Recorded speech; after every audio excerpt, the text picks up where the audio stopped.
Rencontrer des familles, des femmes qui ont été accrochées par leurs seins ou bien qui ont eu des seins coupés, des familles qui ont perdu leur papa ou bien leur grand-mère, qui ont été égorgées, qui ont été jetées dans des puits.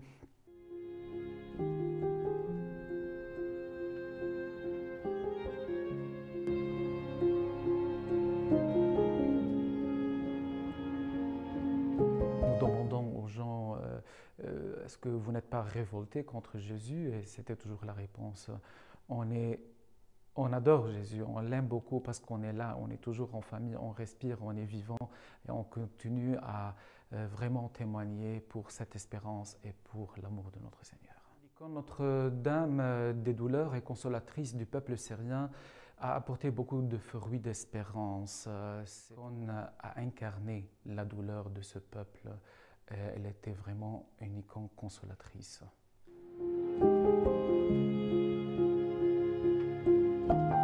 Je participe à la nuit de témoins pour sensibiliser les gens que la situation est toujours alarmante dans le Moyen-Orient et il ne faut pas s'habituer au langage de la guerre. La guerre est toujours là et il faut critiquer cette situation. Et je suis là pour dire aux gens que les chrétiens d'Orient ont besoin de vous.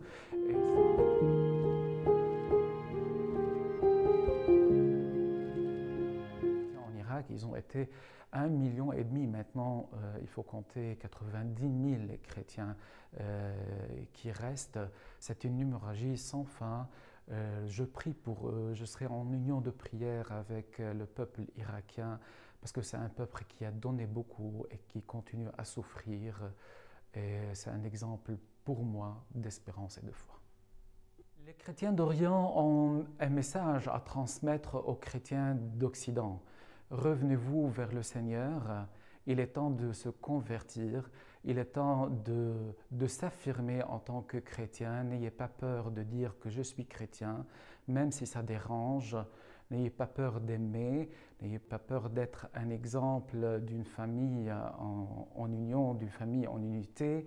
Bien sûr, surtout les chrétiens orientaux qui ont été chassés de leur pays et qui sont maintenant en Occident, je pense, pour moi, en tant que prêtre, c'est la nouvelle levure pour le monde occidental et j'espère bien pour l'avenir des chrétiens d'Occident grâce aux chrétiens d'Orient.